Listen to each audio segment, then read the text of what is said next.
Bonjour à tous et bienvenue dans ce webinaire spécial qui est organisé conjointement par le RQCP, Réseau québécois Covid Pandémie, et le RSBO, Réseau de recherche en santé bucco-dentaire et osseuse, dont je suis le co-directeur.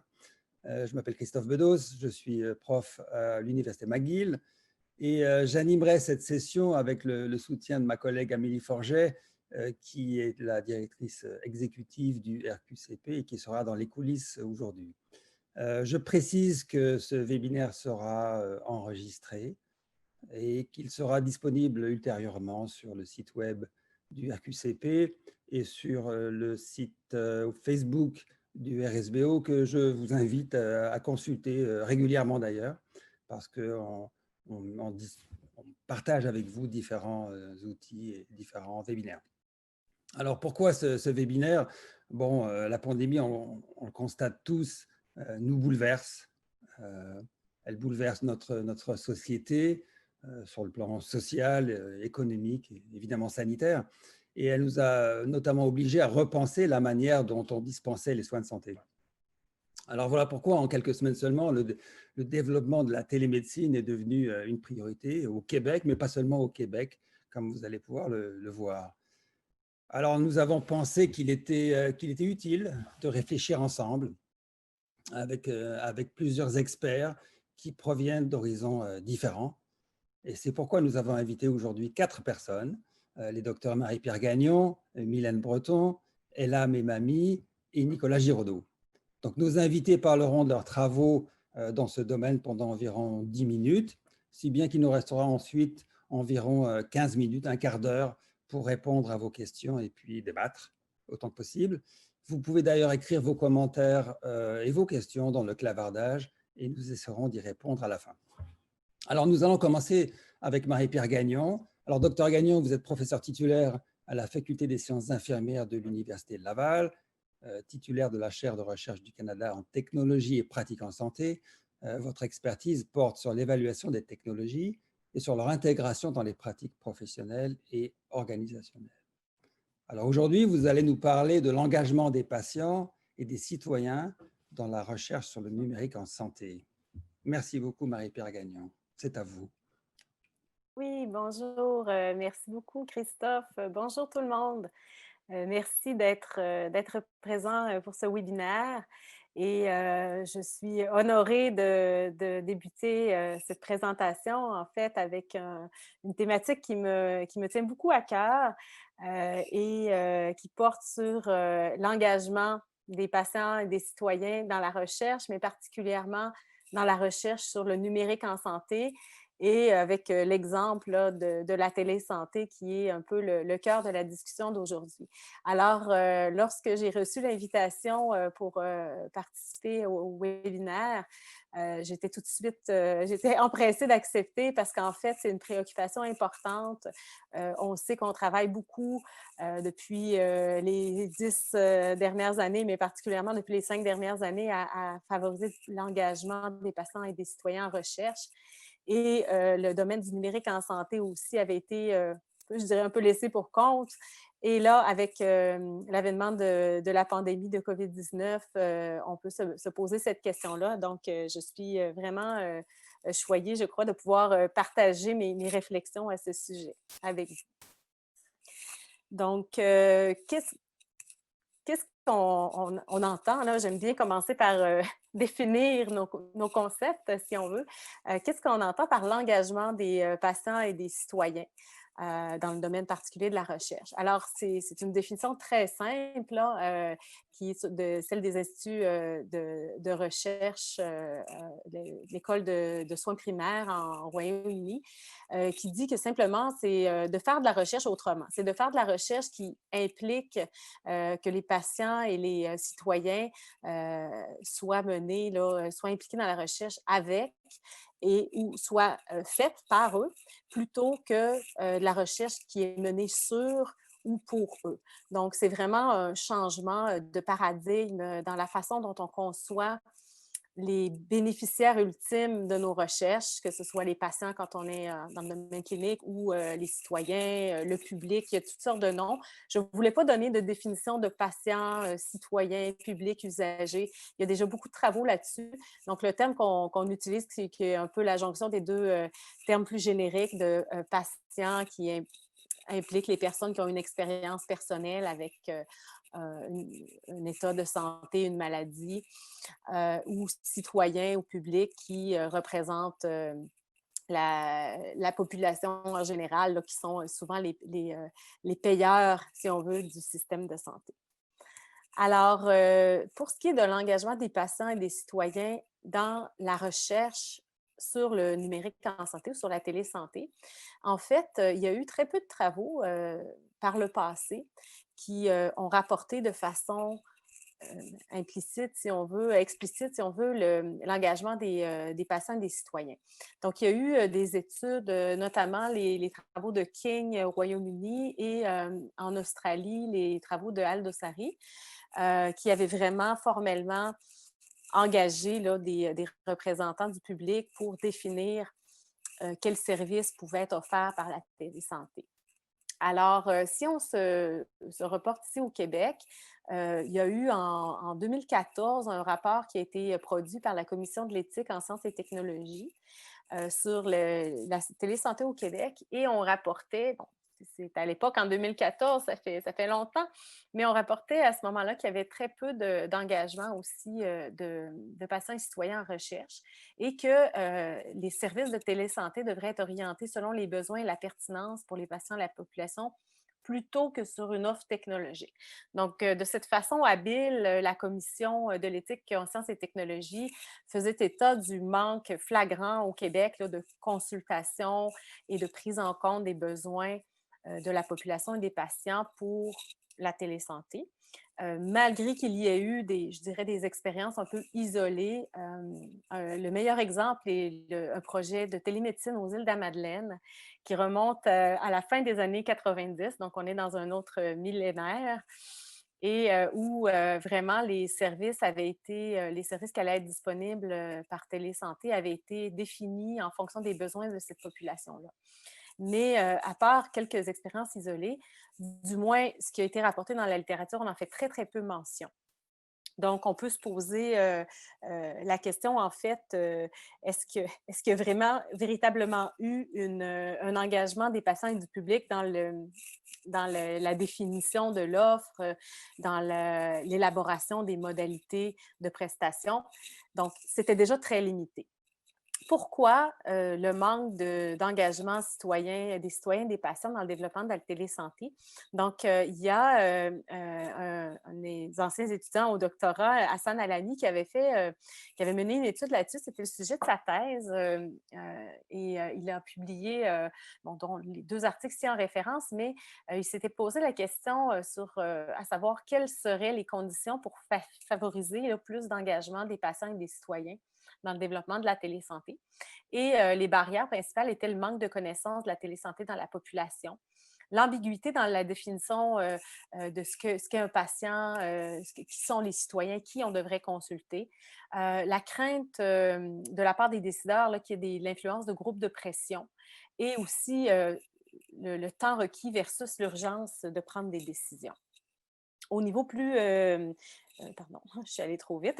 Au niveau plus structurel, bien sûr, la disponibilité de ressources humaines, matérielles pour soutenir l'engagement, le fait qu'il n'y ait pas vraiment de soutien de la part des leaders pour ce changement vers un plus grand engagement des patients et des citoyens, l'importance de former, sensibiliser les acteurs, aussi la question de la marge de manœuvre des équipes du terrain, donc des équipes locales, pour qu'elles puissent adapter les modes d'engagement selon leurs besoins et la réalité de leur contexte. Et aussi la question de clarifier les règles entourant la définition des statuts.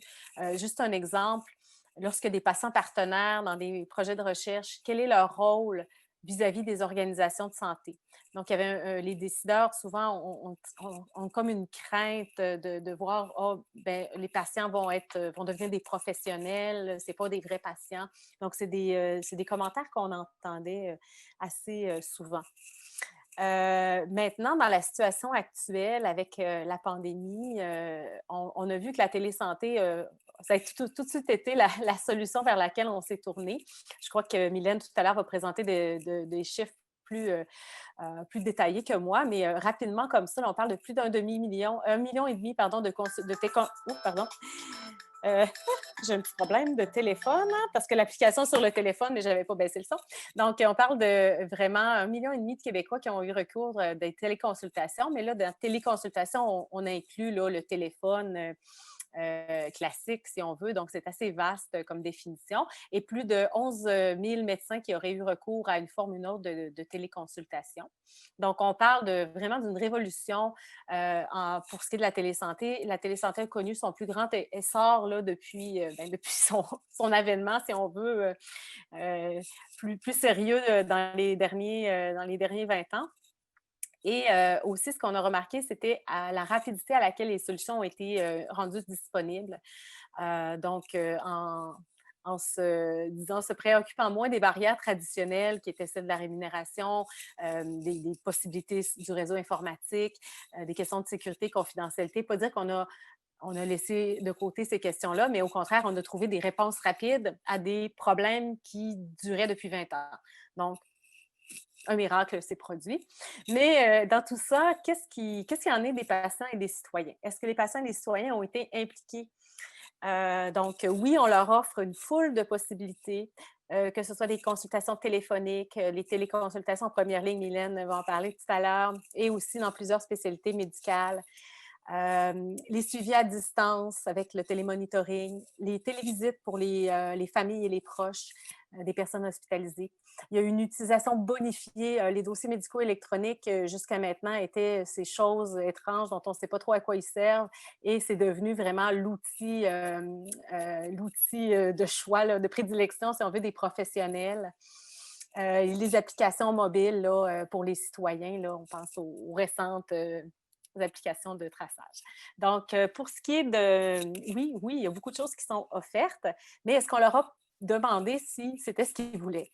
Alors, je crois que non. Donc, ça, c'est une une opinion très personnelle. Je n'ai pas fait d'études. Mais ce qu'on remarque, c'est que les citoyens, les patients ont dû s'adapter. On n'a pas eu le choix si on voulait continuer à avoir des services. Cependant, ça a pu exacerber des disparités. Donc, si on pense au fossé numérique, que ce soit pour ce qui est de l'infrastructure technologique entre les régions, donc on a bien vu les failles, les limites des réseaux actuels, les manques d'investissement, donc des inéquités territoriales qui ont pu ressortir, et aussi des inéquités sociales, culturelles, par rapport à la faible littératie en santé numérique, donc auprès de diverses populations. Je ne vous nommerai pas, là, mais toutes les personnes qui peuvent être catégorisées comme étant vulnérables et plus difficiles à rejoindre se retrouvent à être celles aussi où le niveau de littératie en santé numérique est plus faible. Donc, on voit ici des découplements de situations qui peuvent mettre les personnes en situation inéquitable par rapport à l'accès. Et oui, il y a eu des lignes directrices. Cependant, dans la mise en œuvre, on n'a pas consulté la population, que ce soit au niveau des instances ministérielles. Pour ce qui est des décisions plus au niveau régional, je dirais que ça dépend peut-être des équipes, mais ce ne sont pas des choses qui ont été nécessairement rapportées. Donc oui, on est en situation d'urgence. Dans ce cas-là, les décisions sont toujours plus centralisées. On a une approche plus top-down. Comme je le mentionnais, il y a eu des orientations ministérielles, mais je dirais qu'une grande part de la responsabilité de la mise en œuvre a été laissée au niveau local et régional, donc pour le déploiement. Et c'est au sein de ces équipes-là où probablement l'implication des patients, des citoyens aurait pu être sollicitée. C'est certain qu'on peut se dire qu'il n'y avait pas de moyens formels, donc l'engagement n'est pas institutionnalisé là, de façon je dirais, équitable. Certaines organisations, peut-être les plus grands centres hospitaliers, ont déjà des bureaux de partenariat où il était facile d'aller chercher, d'aller mobiliser un groupe de patients partenaires. Mais je dirais qu'au niveau plus provincial, avec maintenant qu'il n'y avait pas le forum citoyen, donc qui n'était plus en place, mais une structure équivalente qui aurait pu permettre une consultation rapide des citoyens. C'est quelque chose qui a manqué peut-être. Et aussi, même malgré les efforts des milieux, je crois, qui auraient bien voulu consulter davantage, il y a un manque de ressources dédiées au partenariat. Donc, comment on fait bien le partenariat? Oui, il y a des bureaux du partenariat, comme je le disais, dans les plus grands centres, mais ce n'est pas à la grandeur du territoire, de la province.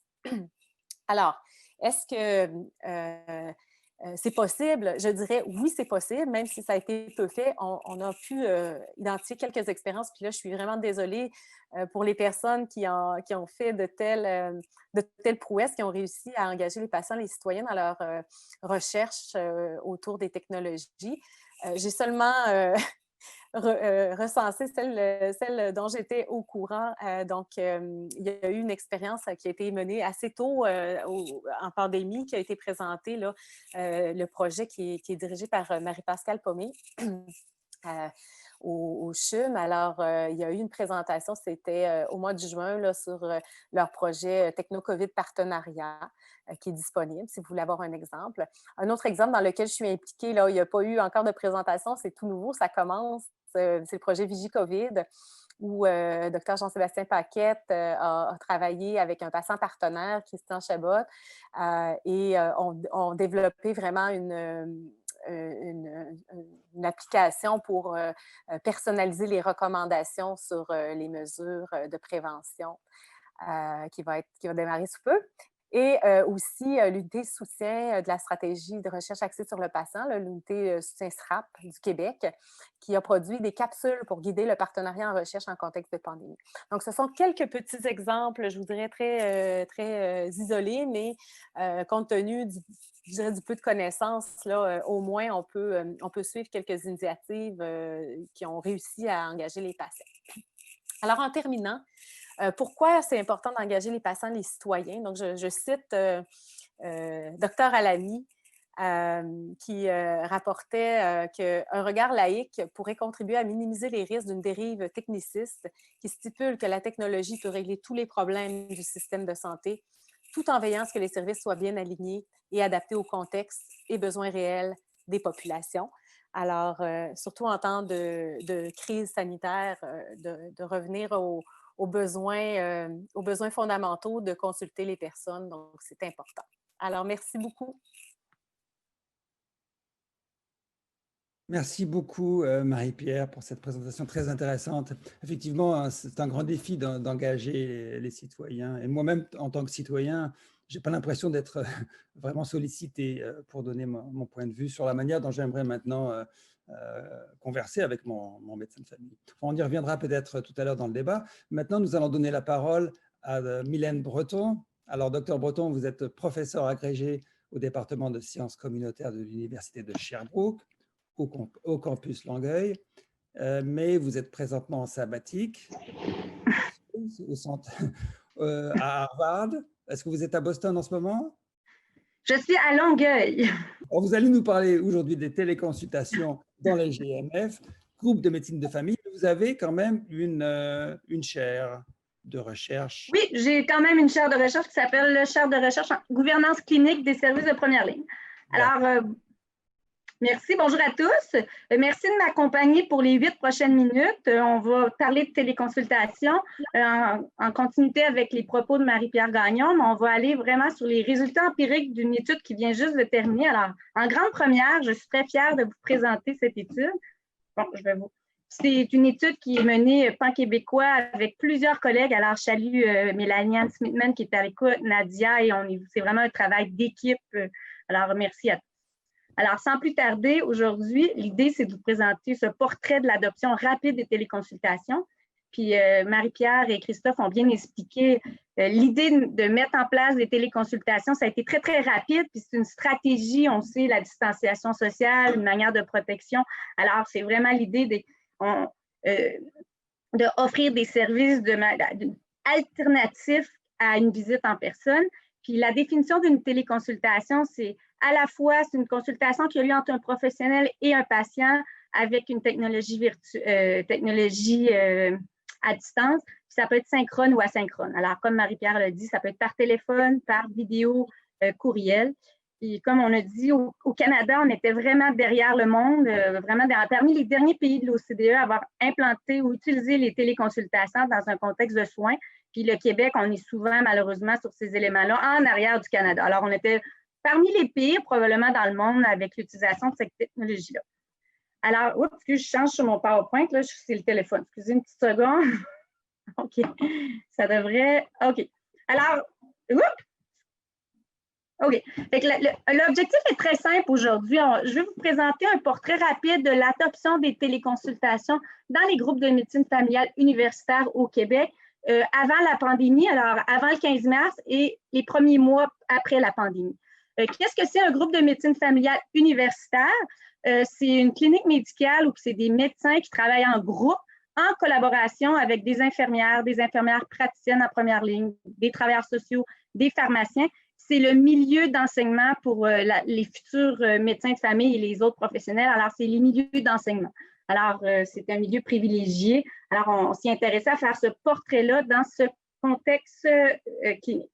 Alors, vous allez voir, vous allez être assez impressionnés par notre méthode. Alors, assez simple, on a fait un questionnaire, 20 questions d'une durée de 10 minutes qu'on a envoyé dans tous les GMFU au Québec, les groupes de médecine familiale universitaire.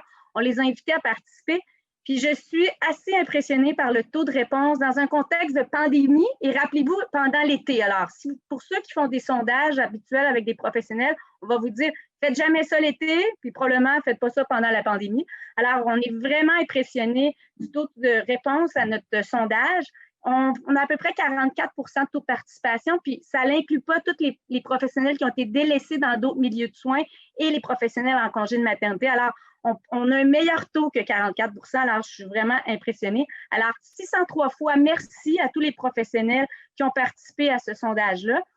Puis, on a plus de 400 médecins qui ont participé, des infirmières praticiennes, des infirmières travailleurs sociaux. Alors, aujourd'hui, je vais faire une visite guidée de vous présenter simplement des questions simples et faire un portrait à ce sondage-là. Alors, la première question, en fait, c'est des questions simples. Avant la pandémie, est-ce que vous utilisez le téléphone pour faire des consultations avec vos patients? Puis depuis les premiers mois de pandémie, ils ont répondu cet été. Alors, le premier résultat qui est intéressant, c'est de dire, c'est pas une pratique qui était adoptée avant la pandémie. On faisait très peu de consultations téléphoniques avec les patients, à l'exception, je vais regarder mes feuilles parce que c'est très petit, à l'exception de, voyons, les psychologues qui en faisaient un petit peu. Fait que le premier gros changement, après la pandémie, tout le monde a commencé à utiliser le téléphone comme modalité de service. Alors, c'est assez intéressant, puis on comprend pourquoi. Là, s'il y avait même des recommandations de la clinique est fermée, on fait tous par téléphone. Alors, c'est un changement très rapide, puis c'est du jamais vu d'utiliser cette nouvelle modalité-là. Puis tout le monde l'a expérimenté, tous les professionnels. Alors, c'est intéressant et non surprenant, puis c'est à travers le monde. Là. On regarde dans les pays de l'OCDE, c'est pas mal tous les professionnels qui ont commencé à faire des consultations téléphoniques. Si après, l'autre question, c'est OK, est-ce que vous faisiez de la consultation vidéo? On sait que cette technologie-là, comme Marie-Pierre l'a dit, elle existait avant la pandémie, mais ça a accéléré son adoption. Puis, ce qui est intéressant de voir, c'est avant la pandémie, c'était jamais, rarement, moins de 25 des professionnels qui disaient utiliser cette technologie-là. Et après la pandémie, ça n'a pas augmenté beaucoup. Puis ça, c'est quand même surprenant parce qu'on recommande fortement l'utilisation de la vidéo dans un contexte de soins qui peut donner plus d'informations que le téléphone. Alors, il n'y a pas eu une très grande adoption rapide de la vidéo dans ce contexte-là. Puis quelque chose qui était intéressant, c'est qu'il y avait quand même les psychologues, puis ça, c'est quand même à souligner, qui ont adopté plus rapidement que les autres. Pour dire la majorité de leurs services était par vidéo. Alors, on pourrait apprendre de ces professionnels qui utilisent les vidéos. Ensuite de ça, en fait, on a demandé, est-ce que vous communiquez avec vos patients via des courriels ou les messages textes? Puis, ce qui est surprenant, moi, j'ai deux choses qui sont surprenantes ici. Quand on demande aux professionnels, est-ce que vous utilisez cette modalité pour communiquer avec vos patients avant la pandémie? Ce qu'on apprend, c'est que le courriel, qui était quand même une technologie très facilement accessible on peut penser en janvier de cette année, n'était pas très utilisé par les médecins de famille pour communiquer avec leurs patients, mais il faut souligner que les autres professionnels, la plupart avaient quand même adopté parfois, puis ici, là, on est très généreux, s'ils disent qu'ils l'utilisaient une fois, on le met oui. Fait que c'est la plupart du temps, fait que tout le monde utilisait quand même puis, le courriel à 70 %, excepté les médecins. Et depuis la pandémie, il y a une augmentation un changement très rapide de la profession médicale pour utiliser le courriel avec leurs patients, une augmentation de 20 % de delta en peu de mois. Fait que je pense que ça, comme on le dit, ça a accéléré l'utilisation de ce moyen contemporain de communication. Et pour la messagerie texte, bien là, c'est vraiment quelque chose qui n'est pas utilisé au Québec. On pourra voir, je sais qu'aux États-Unis, c'est intégré dans leur DME, puis c'est peut-être une manière de communiquer avec les patients. On pourra voir, mais clairement, ce n'est pas une modalité qui est utilisée actuellement au Québec. Ensuite, on demandait, est-ce que vous avez fait des téléconsultations de votre domicile? Puis c'est assez intéressant de dire que la moitié des professionnels ont expérimenté de faire de la téléconsultation de leur domicile pour prodiguer des soins. Alors, en temps de pandémie, je trouvais la donnée intéressante. On n'aurait pas pensé en janvier demander à des professionnels, faites-vous souvent ou la plupart du temps des téléconsultations de votre domicile? C'est clairement un changement très pratique. Là, ça va être intéressant de voir avec le retour, on est toujours en pandémie, qu'est-ce qu'il sera dans le futur.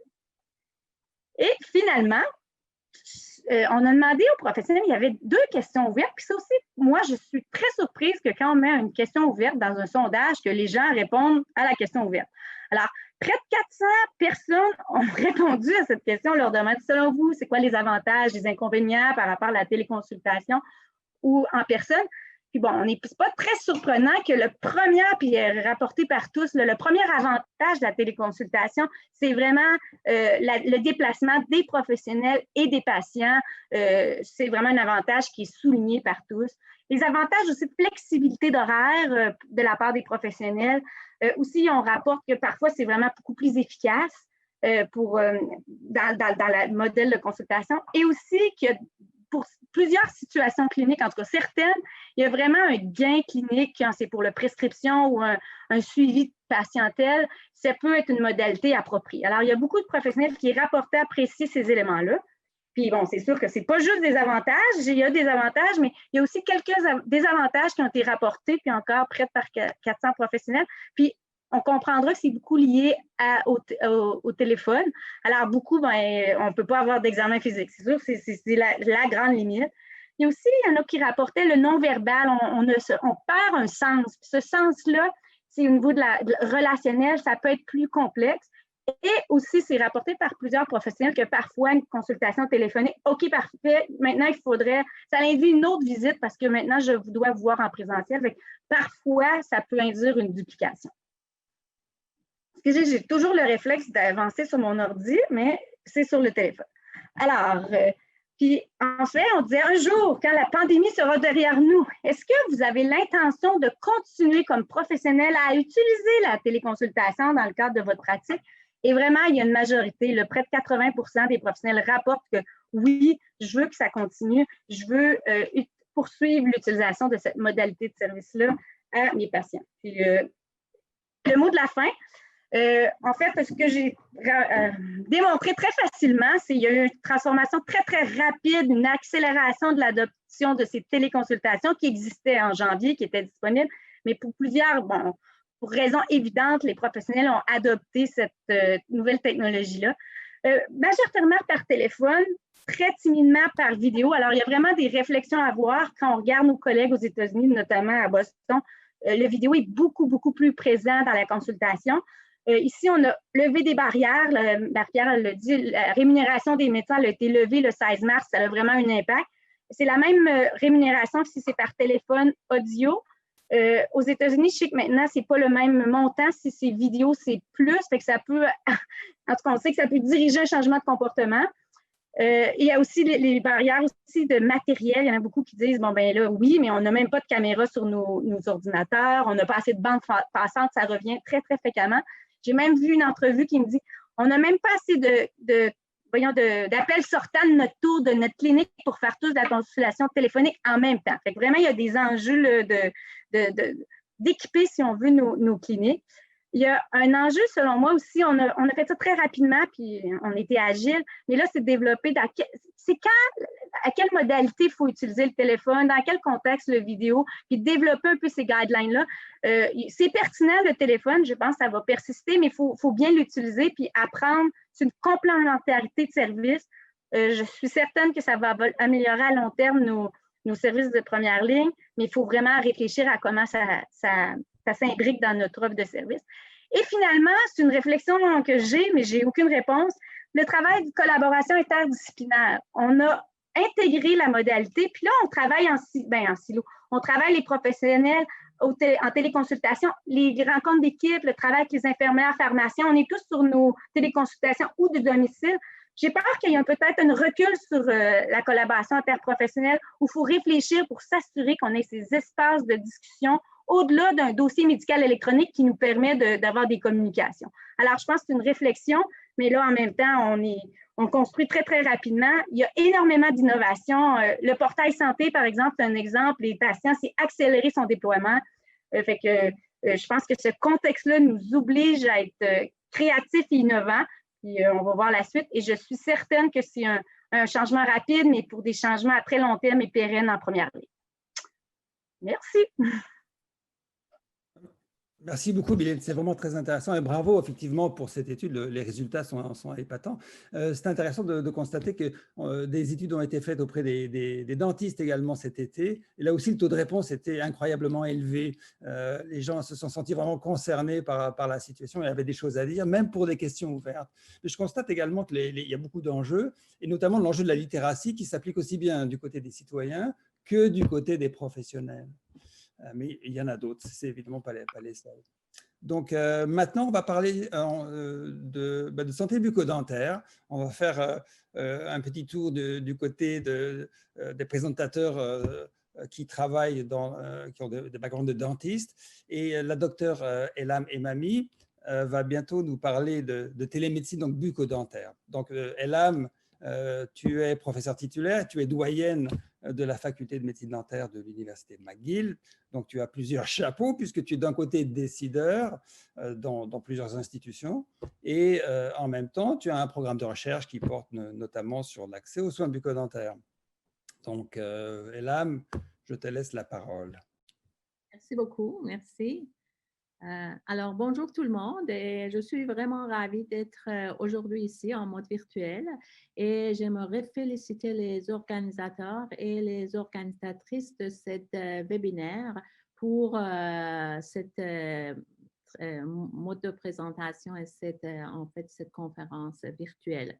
Donc, en fait, quand on parle de médecine dentaire, utilisation de cybersanté en médecine dentaire, je dois dire qu'on est un peu en retard si on le compare avec médecine et d'autres domaines de la santé. Malgré qu'on est très technologique en dentisterie, mais dans ce domaine-là, je pense qu'on n'a pas en fait utilisé beaucoup les façons de faire en cybersanté. Donc, c'est pour ça qu'une groupe de chercheurs cliniciens, il y a quelques années, ils ont mis en place un réseau de recherche international pour travailler en cybersanté dans le domaine de médecine dentaire. Et effectivement, c'est un réseau qui s'appelle e-Oral Health Network. Et en fait, on a préféré d'utiliser un terme général dans cybersanté ou e-health parce qu'on englobe toutes les autres terminologies qu'on utilise dans ce mode-là.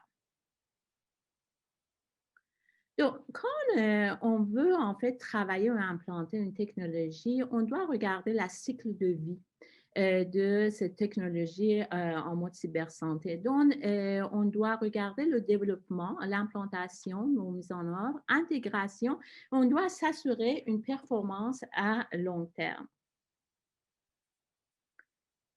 Donc, et quand il vient la recherche, il faut aligner en fait les théories de la recherche, notre cadre conceptuel avec ce cycle de vie. Donc, en fait, la recherche dans le domaine, ça a été catégorisé en 3 niveaux, dont les recherches surtout de validation, les recherches d'évaluation et les recherches d'innovation. Et par rapport à ça aussi, on a plusieurs théories qu'on utilise dans notre recherche. Donc, ces théories-là ne sont pas des théories nouvelles. Quand même, depuis 1912, les théories d'adaptation des technologies ont été présentées. Une de ces théories-là, en fait, très fameuse Innovation Diffusion Theory, ça, en fait, vous regardez, on le voit qu'il y a des étapes à franchir, à arriver à implanter une technologie. Donc, on commence par la connaissance. Par contre, on voit que dans le cas de COVID, ben, on n'a pas vraiment suivi dans médecine dentaire cette étape-là. Donc, COVID, comme on voit, ça c'est le modèle TAM, le modèle fameux TAM, et vous voyez, a vraiment agi comme une variable externe qui a en fait tout d'un coup influencé sur notre perception d'utilité de cette technologie et finalement, bon, on est allé rapidement dans le mode d'utilisation. En fait, moi, je pense qu'on doit travailler sur un autre modèle théorique. Et voyons aussi, ça c'est aussi un autre modèle théorique, théorie d'utilisation et acceptance de technologie. Comme vous voyez, en fait, COVID ici aussi a agi comme une influenceur social. Et bon, il a en fait changé nos façons de faire.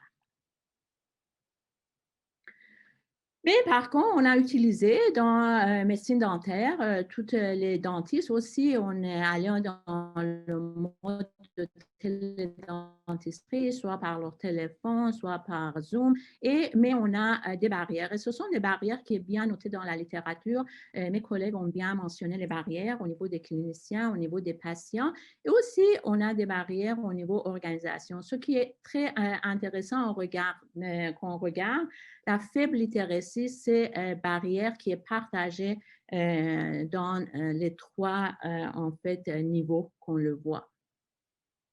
C'est pour ça que, en fait, moi, j'étais intéressée à regarder le e-health readiness. Le mot français, préparation, prédisposition, je n'ai pas vraiment trouvé la meilleure terminologie en français, donc je vais utiliser e-health readiness. Et donc, c'est en fait le degré que les utilisateurs ont prêt à implanter une technologie.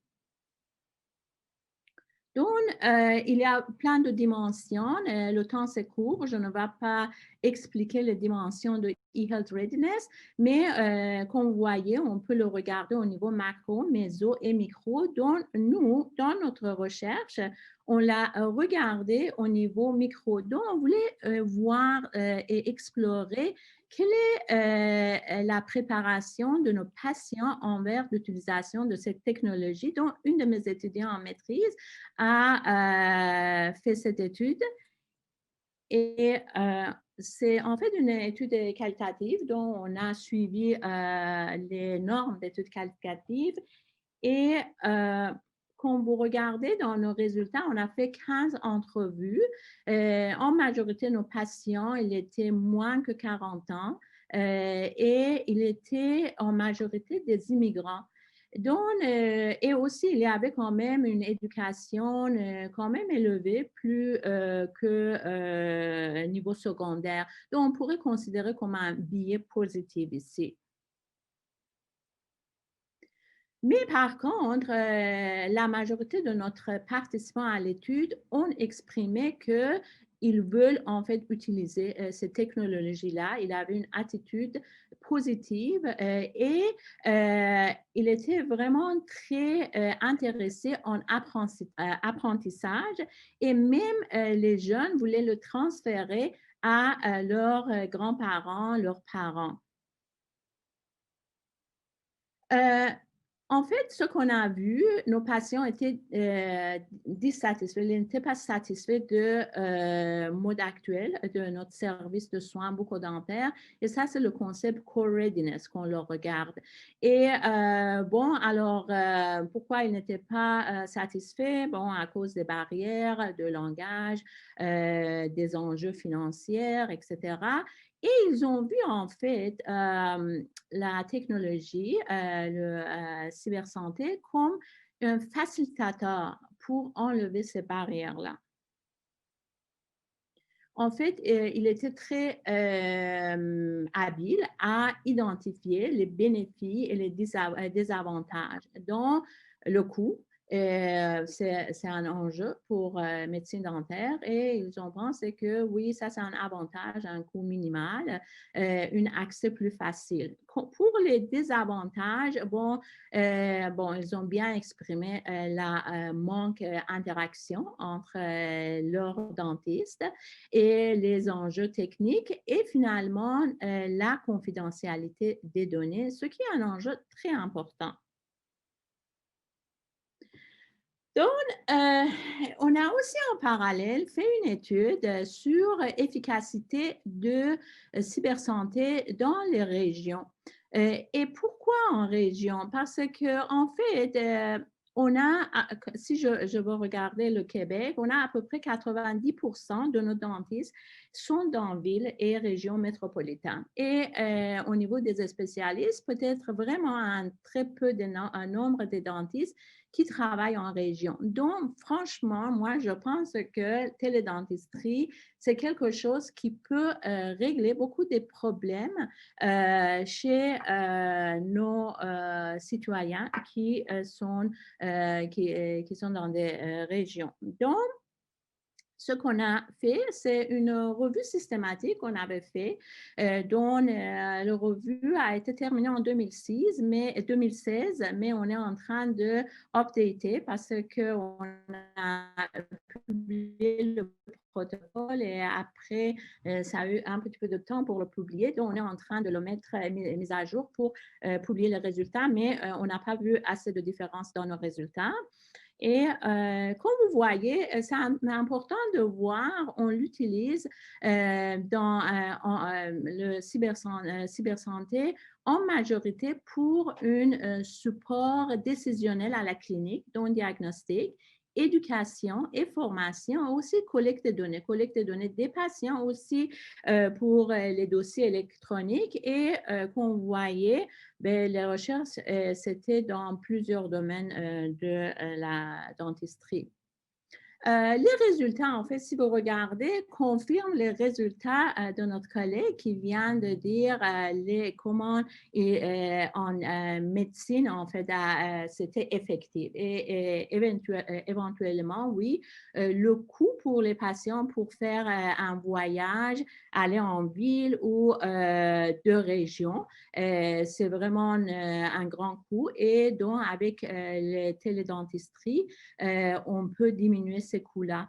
La visite chez les spécialistes a augmenté dans cette mode-là, ce qui est très important en fait pour donner ce service à la clientèle.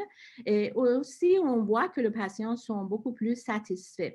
En ce qui concerne la conformité des données vraiment cliniques avec les données de télédentisterie, quand on le regarde des diagnostics, comme le diagnostic de carie ou certaines lésions, on voit qu'il y a quand même une conformité, un degré de conformité de presque 90 à 100%. Et ça, c'est vraiment très bien.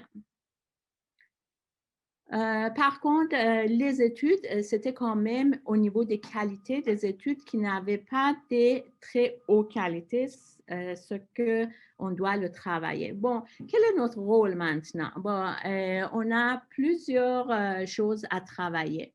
Donc, on doit développer des politiques qui encadrent l'utilisation de cybersanté dans le domaine de dentisterie, dans la profession, dans la recherche. Et donc, ça, c'est un de nos travaux à faire. Dans l'éducation, je pense qu'on doit intégrer dans notre curriculum, j'aimerais en fait voir dans ma curriculum de l'année prochaine une portion de télédentisterie qui va venir.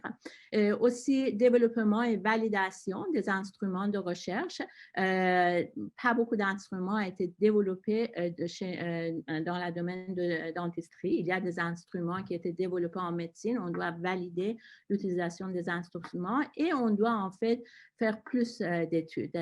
C'est vraiment un champ qu'on doit commencer.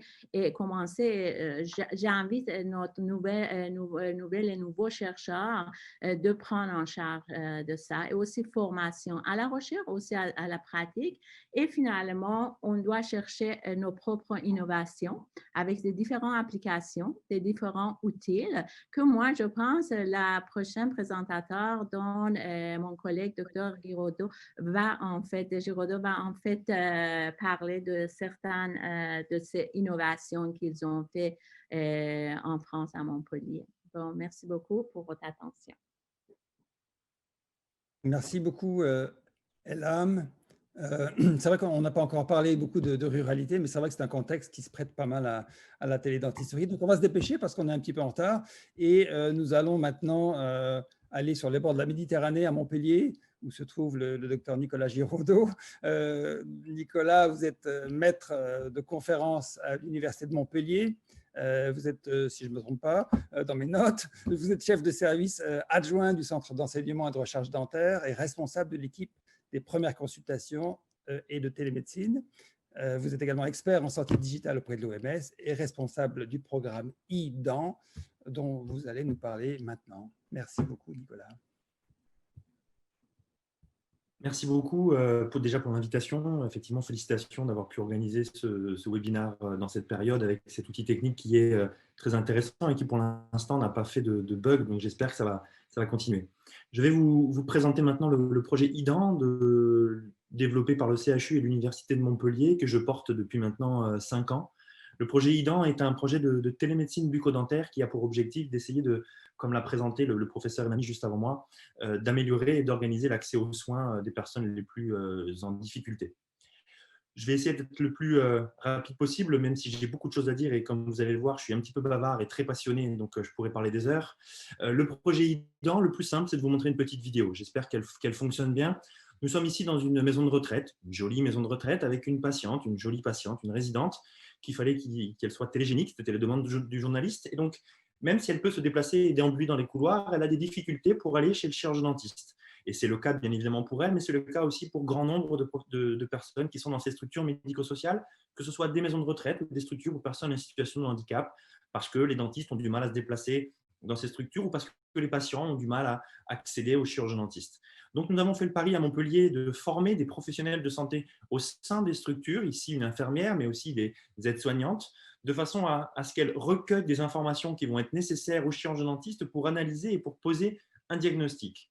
On est dans une organisation asynchrone, donc on enregistre on enregistre donc des données avec une caméra intraorale que vous allez voir, donc des données vidéo avec la caméra SoproCare qui utilise la lumière fluorescente et qui va permettre de détecter avec la plus grande précision les lésions carieuses et les inflammations gingivales. Aussi, on associe ces vidéos avec des questionnaires médicaux et des informations médicales, tout élément qui peut être nécessaire et qui pourrait être comparable à une consultation classique chez un chirurgien dentiste. Les données sont ensuite recueillies, transférées de façon bien évidemment sécurisée vers le CHU de Montpellier ou vers des praticiens libéraux qui participent pour le moment avec cette activité. Je me dépêche, je monte vite dans le bureau qui nous permet d'analyser ces données avec des étudiants. Nous allons analyser les vidéos, analyser les données que nous recueillons avec l'état médical, l'état cognitif, l'état de santé général. Nous allons proposer un parcours de soins qui va être adapté au patient en fonction de son état général, son état cognitif et son état bucco-dentaire, de l'orienter vers un dentiste classique, un dentiste de ville, un dentiste spécifique pour la prise en charge des patients à besoins spécifiques ou l'anesthésie générale quand c'est nécessaire. Nous avons développé ce projet sur un certain nombre de territoires maintenant autour de Montpellier, mais pour être tout à fait transparent, le projet IDEN a été valorisé sous la forme d'une société qui s'appelle Identech, dont je suis le fondateur, un associé, mais pour lequel je n'ai pas le droit de travailler, en tout cas je n'ai pas fait la volonté de travailler, et qui a maintenant la possibilité de s'étendre sur d'autres territoires. À Montpellier, nous travaillons particulièrement pour les personnes âgées, les personnes détenues, les personnes en situation de handicap, mais nous avons fait un certain nombre d'expérimentations et d'évaluations sur d'autres publics, et c'est ce que je vais essayer de vous expliquer rapidement. Tout d'abord, pour commencer et pour dire que ce projet est né d'une recherche, déjà d'une recherche publique, sur ma thèse en droit de la santé. Après avoir fait des études d'odontologie, j'ai fait le choix de continuer mes études pour faire une carrière académique et de travailler sur la dimension réglementaire de la télémédecine qui me semblait très importante et très intéressante. Et donc, j'ai pu étudier en détail les possibilités, les difficultés, les contraintes de la télémédecine en général et la télémédecine bucco-dentaire. Et en parallèle de ce travail de thèse doctorale, j'ai pu être en lien avec l'équipe du laboratoire de recherche de la faculté d'odontologie de Montpellier qui travaillait sur l'utilisation de la fluorescence dans le diagnostic et dans l'utilisation dans le diagnostic dentaire et que nous avons pu avoir un certain nombre de résultats. Ensuite, nous avons essayé, sur ces aspects réglementaires, je pourrais en parler des heures, mais pour faire très simple, en France, la télémédecine est une activité médicale. Donc, une téléconsultation doit être de même qualité qu'une consultation.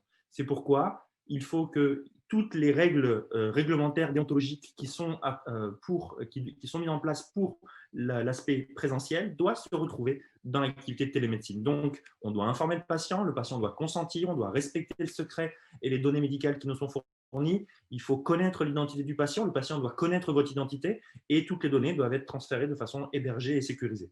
Ce qui change, bien évidemment, c'est la distance, c'est bête à dire, un double consentement, puisqu'il faut qu'il y ait un consentement à l'acte médical, mais aussi un consentement à ce que les données soient transférées et utilisées, la formation du patient dans certains cas et la formation du professionnel, ce qui est très important pour assurer un acte de qualité.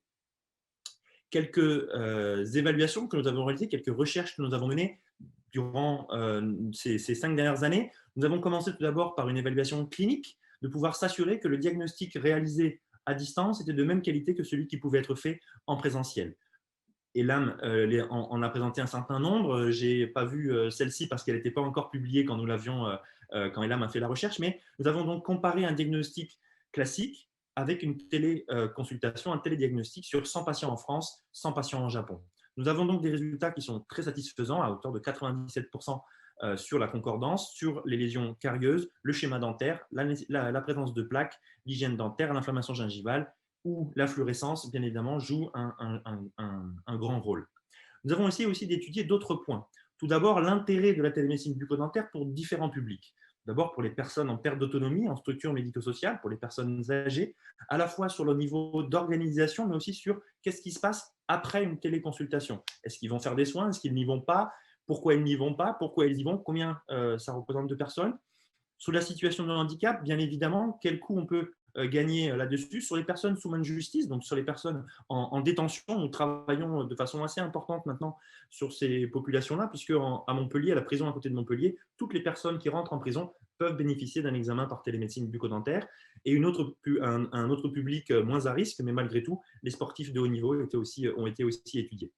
Nous avons essayé aussi de réfléchir et d'évaluer l'intérêt de la télémédecine bucco-dentaire dans différents services du CHU de Montpellier pour voir comment la place du dentiste pouvait revenir un petit peu de façon à ce qu'elle aurait toujours dû être, mais ce qu'elle a une difficulté à avoir, et d'être intégrée dans des services de psychiatrie, de cardiologie, des troubles du comportement alimentaire. Et nous travaillons particulièrement en ce moment sur le service de médecine légale, où parfois les identifications dentaires sont assez difficiles à pouvoir réaliser en présentiel, donc nous l'organisons de façon numérique. Nous avons aussi essayé d'évaluer dans différentes zones du monde de façon un petit peu plus théorique. Malheureusement, je n'ai pas eu la chance d'aller en Polynésie française pour voir le fonctionnement de la télémédecine bucco-dentaire là-bas, mais en tout cas, nous avons réfléchi sur un schéma complètement compatible avec ce pays du monde très sympathique et qui est un territoire français. Aussi pour la lutte contre le nomade, donc dans les différents territoires, et plus dernièrement, sur une plateforme pétrolière, nous avons pu réaliser 25 téléconsultations où nous avons pu étudier l'intérêt de la télémédecine dans la médecine du travail, et vous retrouverez un certain nombre de choses dans cette revue. Nous avons essayé aussi de travailler longuement sur l'acceptabilité de la télémédecine, à la fois par les professionnels, que ce soit les chirurgiens dentistes, mais aussi tous les professionnels qui participaient à ce genre d'activité. Un autre point, bien évidemment, les patients, puisqu'on en a parlé, comment intégrer les patients. Alors là, on a fait de la recherche sur les patients, pas forcément avec, mais l'intérêt pourrait y être aussi. c'est comment les personnes qui sont en perte d'autonomie acceptent ce niveau de télémédecine. Nous avons des résultats très intéressants puisque nous avons jusqu'à 98 ou 97% d'acceptation de la télémédecine bucco-dentaire, même s'il n'y a pas de contact direct avec un chirurgien dentiste et il n'y a pas de communication directe. L'organisation aussi a été évaluée et est un élément fondamental pour savoir comment l'organisation de ces nouvelles pratiques doit être évaluée, quelles sont les barrières, quels sont les leviers pour que ça puisse être réalisé. Nous travaillons avec différents partenariats de recherche là-dessus. Une étude médico-économique avait été lancée, mais malheureusement a dû être arrêtée en raison de la Covid, où nous voulions évaluer l'impact médico-économique de la télémédecine bucco-dentaire dans 14 EHPAD du sud de la France. Un questionnaire sur l'évaluation des connaissances sur la télémédecine bucco-dentaire, à la fois pour les étudiants, mais aussi les différents professionnels, ont été mis en œuvre pour pouvoir réaliser ce niveau-là. Un rapide retour d'expérience sur ce sujet qui permet de montrer que pour moi, la fluorescence est indispensable dans le développement de la télémédecine bucco-dentaire pour avoir une qualité clinique, que l'acceptation de ce dispositif semble être assez facile à pouvoir intégrer par les différents acteurs et que l'organisation reste un point très important à travailler puisque c'est facile d'envoyer une donnée A d'un point A à un point B, mais il est beaucoup plus difficile de savoir qui l'analyse, comment l'analyser et à quel moment l'analyser de sa journée. Il y a des limites, bien évidemment. Un patient qui n'ouvre pas la bouche, que ce soit avec une caméra, un miroir ou ce que vous voulez, il n'ouvrira pas la bouche. Et les acceptations restent encore assez difficiles. Et un point important, c'est l'acte et la rémunération de l'acte pour les différents acteurs qui participent à ces activités-là. Enfin, les évolutions en France, en 2 dernières diapositives, eh bien, c'est l'évolution sanitaire, effectivement, a amené un énormément de changement de pratique. Mais j'aimerais alerter malgré tout à la réflexion sur attention à la conservation de la qualité qui doit être apportée pendant cet acte de téléconsultation, puisque, comme je vous l'ai dit en propos introductif, la télémédecine en France est considérée comme une pratique médicale et donc une médecine et donc doit répondre à certaines rigueurs de qualité sur la connaissance et le diagnostic qui doit être réalisé. Donc, les visios, les applications qui peuvent exister, ça peut avoir un intérêt, bien évidemment, mais il faut réfléchir à la sémantique et à l'utilisation du terme de télémédecine ou de télésanté ou de e-santé. Et enfin, la reconnaissance à l'échelle plus nationale est déjà à partir sur des recommandations à l'utilisation de la télémédecine bucco-dentaire qui sont en train d'être faites avec la Société française de santé digitale, la nécessité de définir quel acte est possible ou non par télémédecine. Et ça, c'est un travail qui peut se faire à l'échelle locale, nationale, régionale, continentale, voire internationale, d'où mon véritable plaisir de pouvoir travailler avec vous. Et pour terminer, je termine sur une phrase qui m'est chère, c'est que la télémédecine est un outil de santé publique territorial.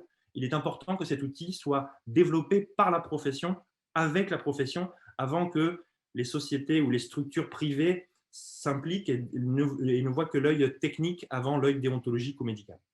J'ai été un petit peu long, je m'en excuse, mais en tout cas, je vous remercie pour votre temps et encore une fois pour votre invitation. Merci beaucoup, Nicolas.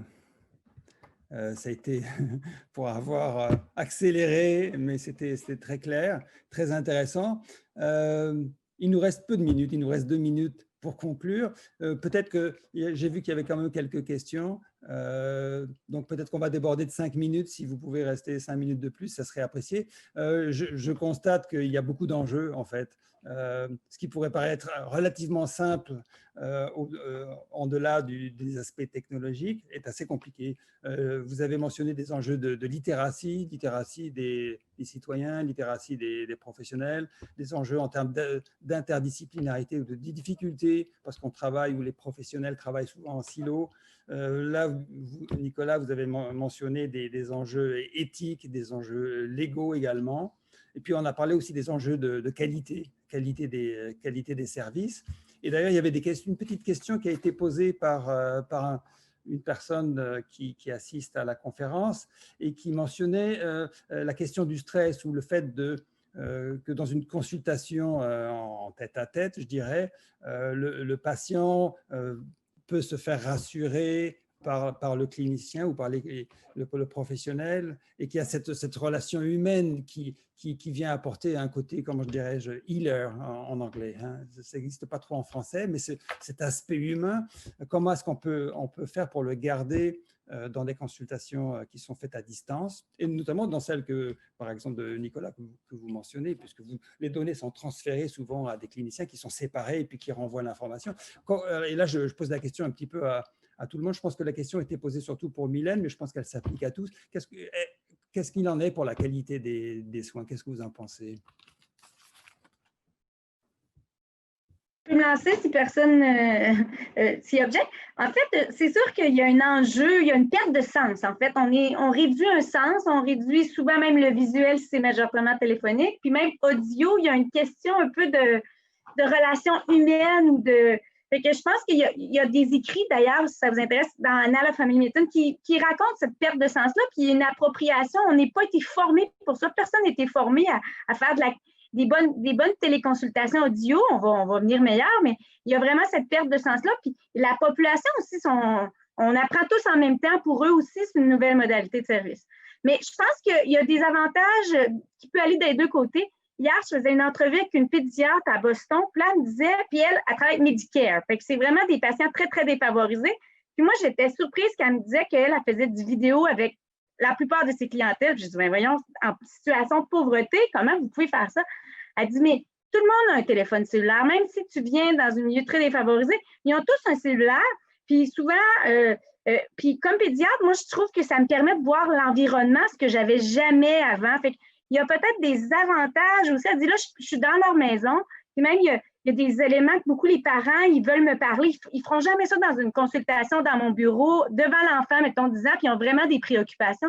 Mais là, au début, au téléphone, j'apprends beaucoup plus dans un partage de transparence. Je pense qu'au niveau de la qualité et de la relation humaine aussi, il y a peut-être des enjeux en tout cas, qui nous permet de partager. Puis, il y avait une question pour l'anxiété aussi. Il y en a beaucoup qui disent, bien, l'anxiété, la relation humaine, mais là, il y a beaucoup de patients qui sont anxieux de venir. Fait que là, c'est une modalité qui permet justement d'avoir ce contact téléphonique-là. Puis, c'est plus facile parfois de dire, bien, je ne les ferai pas revenir pour un suivi dans 3 semaines, mais là, pour un 15 minutes de téléphone, c'est plus facile de dire, bien, écoutez, je vais vous rappeler, on va refaire un suivi avec des 15 minutes parce qu'on est un peu gêné de les faire déplacer dans la clinique pour tout ce que ça peut induire. Fait que je pense que ça peut améliorer l'accès à certains services pour des suivis rapides.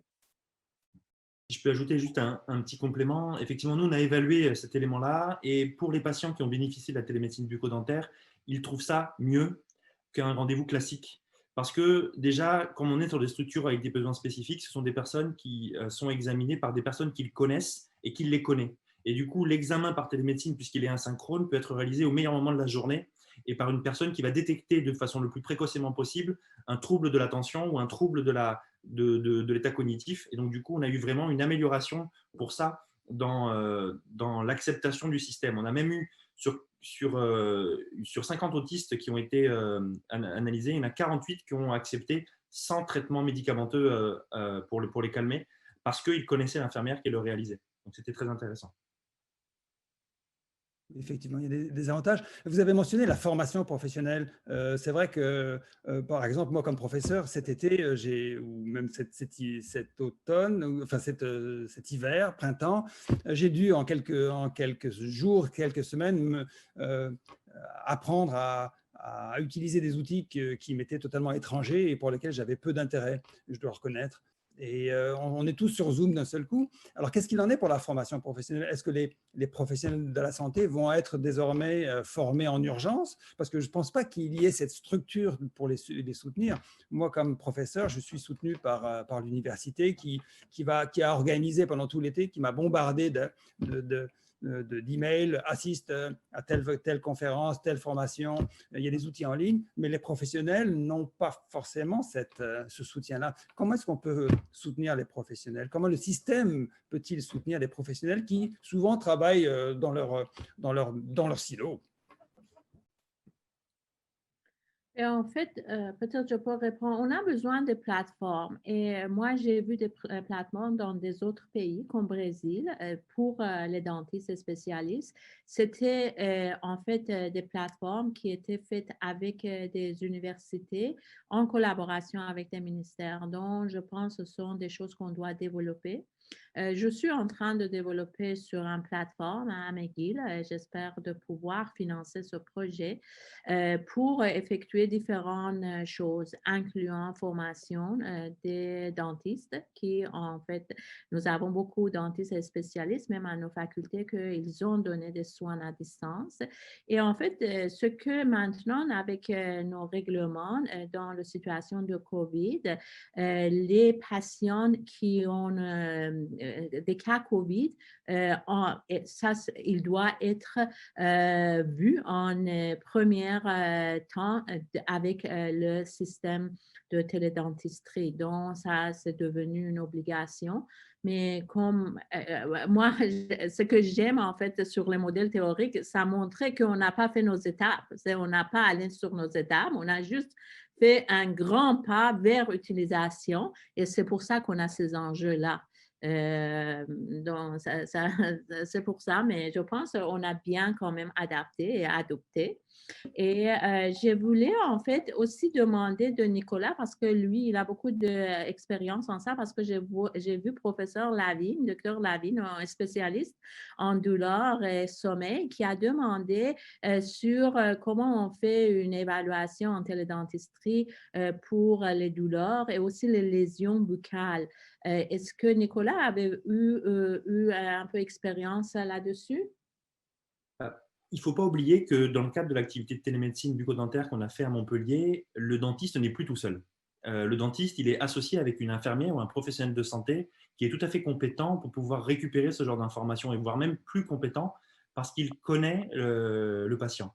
Et donc, du coup, même sur un patient qui ne verbalise plus ou qui n'a pas la capacité de la parole pour exprimer une éventuelle douleur, parce qu'il le côtoie au quotidien, il va pouvoir savoir s'il y a une douleur ou pas. Et c'est quelque chose qui peut ensuite inscrire de façon écrite ou même vidéo en fonction du fonctionnement et que ce message puisse être arrivé au chirurgien dentiste.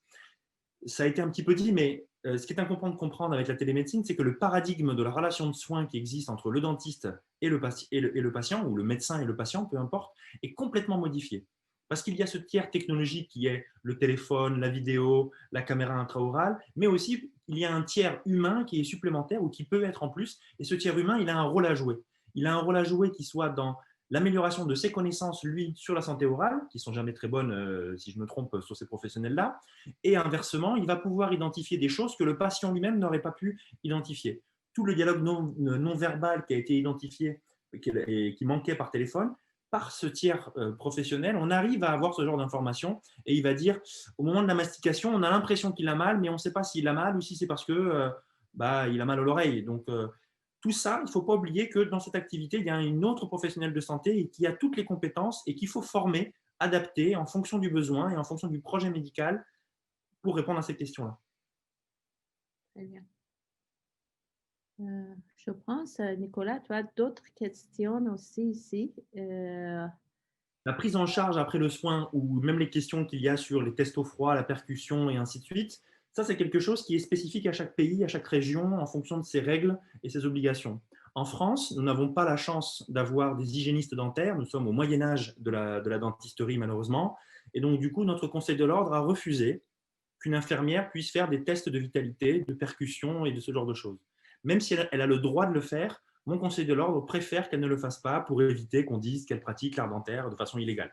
Bref. Mais au Canada, vous qui êtes bien plus intelligent que nous et qui peut permettre d'avoir et de faire avancer, j'espère, la France, vous dites que vous êtes en retard sur la télémédecine, bénéficiez de ce retard pour mettre des pratiques innovantes et améliorées par rapport à ce qui est fait ailleurs.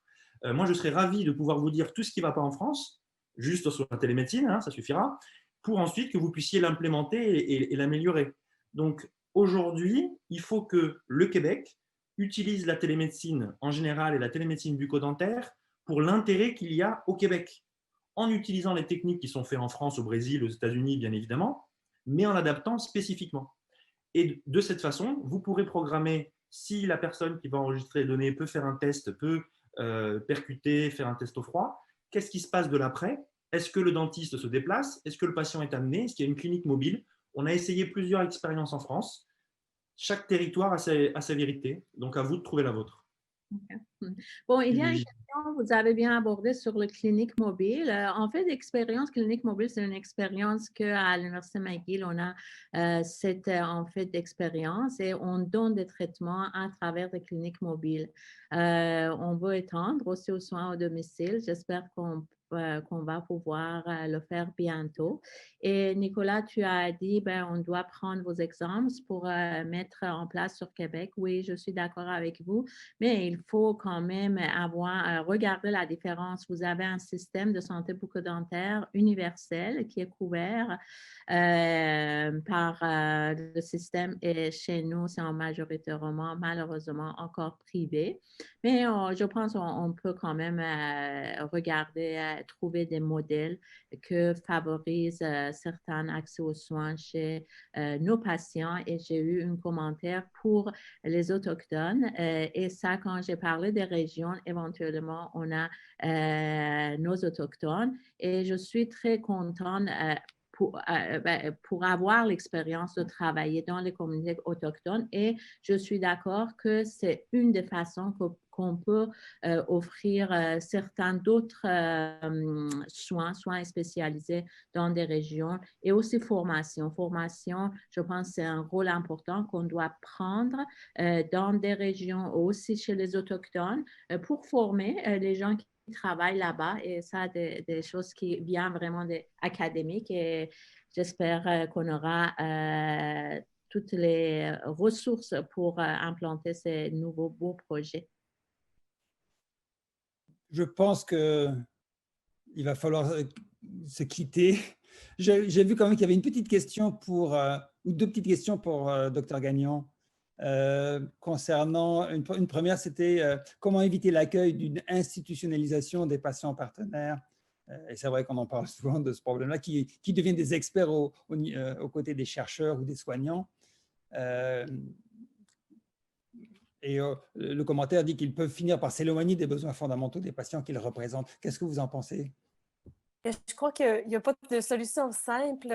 En fait, on n'a pas la recette magique, mais je dirais que c'est dans la mixité, si on veut, entre des patients. Il y a différents niveaux de patients partenaires. Donc, lorsqu'on devient patient partenaire expert, c'est vrai qu'on est plus éloigné, mais l'important, c'est de toujours être connecté aussi avec des patients partenaires qui sont moins experts et qui représentent des groupes qui sont peu impliqués en recherche, plus éloignés. Donc, ce qui est important, je dirais, le patient partenaire expert doit maintenir son rôle de liaison, si on veut, avec les patients qui sont moins connaissants sur la recherche et tout. Là. Mais c'est vrai que dans les recherches actuellement, le rôle du patient expert est important aussi, parce que les attentes sont tellement élevées, donc l'implication des partenaires dans la recherche demande un niveau de connaissance, je dirais, qui n'est pas à la portée de monsieur, madame, tout le monde, mais l'important, c'est de garder aussi, ça peut être par la consultation, au lieu de les impliquer directement, il y a différentes formes d'implication, donc par la consultation avec des groupes qui représentent des groupes communautaires, des groupes, des associations de patients. Donc, il y a toute une littérature, hein, c'est une science, la science de l'engagement, alors il y a vraiment beaucoup de réflexions, mais merci pour ces recommandations. Donc, il faut rester sensible, essayer d'inclure le plus possible différentes voix. Ouais. Il y avait également une question concernant la pédiatrie. Comment établir un partenariat avec des... Oui, je l'ai vu aller aussi, celle-là. Bien, c'est certain que, je dirais, le problème, beaucoup de gens qui font de la recherche auprès des enfants, des jeunes, vont vous dire, si on peut, c'est toujours mieux d'impliquer les enfants, les jeunes. Mais là, il y a toujours des contraintes au niveau de l'éthique. Alors, moi, ce que j'ai vu là, dans la pratique, c'est, oui, les parents, mais autant que possible de consulter les enfants. Là, parce que si on se reporte au principe de l'engagement, c'est la recherche, elle est faite avec eux. Là. Donc, il faut autant que possible. Parce que les parents, c'est une vision de parents. C'est comme le proche aidant versus la personne qui est malade. Et ils ont des intérêts divergents parfois. Oui. Il est temps de se quitter. Alors, je tiens encore une fois à remercier nos conférencières et conférenciers. C'était très intéressant, trop court, malheureusement. Donc, je rappelle que cette session sera bientôt en ligne, comme je l'ai dit tout à l'heure. Donc, merci à tous. Je vous souhaite une bonne fin de semaine, un joyeux Halloween pour ceux qui le fêteront demain. Et puis, faites attention à vous, si possible. Au revoir à tous. Au revoir. Merci.